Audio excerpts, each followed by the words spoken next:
కేతుస్థానము నుండి ప్రారంభం కావచ్చు.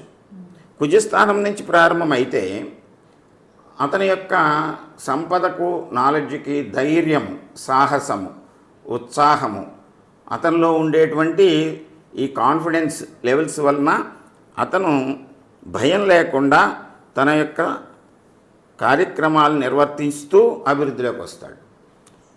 ఈ రెండవ కుజస్థానము నుండి ఇన్నర్ మార్స్ నుంచి కూడా అదృష్టరేఖ ప్రారంభమయ్యి శని స్థానానికి చేరవచ్చు.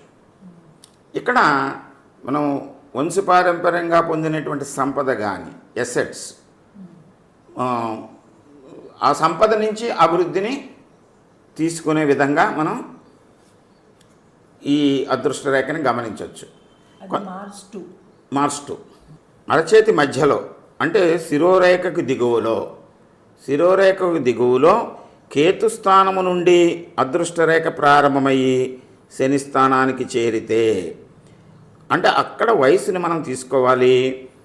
ఈ బాల్యంలో ఇక్కడెక్కడ కూడా అదృష్టరేఖ లేదు అంటే అక్కడ సామాన్యంగా ఉన్నటువంటి అతని యొక్క యోగము ఎక్కడ ప్రారంభమవుతుందో, అంటే 30కి దిగువలో ఎక్కడ ప్రారంభమవుతుందో తన యొక్క కేతువు వేగాన్ని, సూక్ష్మ దృష్టిని తెలియజేస్తాడు.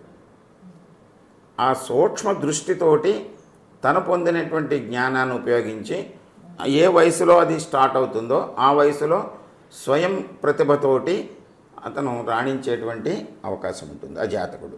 స్త్రీలైనా పురుషులైనా, అంటే ప్రధానంగా మనం స్త్రీలకైతే ఎడమ చేతిని ఫస్ట్ ఇంప్రెషన్ తీసుకోవటానికి, క్యాలిక్యులేషన్కి ఎడమ చేతిని ఉపయోగించాలి. పురుషులకైతే కుడి చేతిని ఉపయోగించాలి. ఇంచేతనంటే ఈ శాస్త్రం చెప్పేటువంటి వాళ్ళే కుడి చేతిని ప్రాక్టికల్ హ్యాండ్ ఫర్ మేల్, ఎడమ చేతిని న్యాచురల్ హ్యాండ్ ఫర్ మేల్. అది వైస్ వర్సా. అంటే స్త్రీకి సహజంగానే కొన్ని వేరియేషన్స్ ఉన్నాయి కనుక ప్రకృతి పరంగా ఎడమ చేతిని స్త్రీల యొక్క ప్రాక్టికల్ హ్యాండ్ అని, కుడి చేతిని న్యాచురల్ హ్యాండ్ అని మనం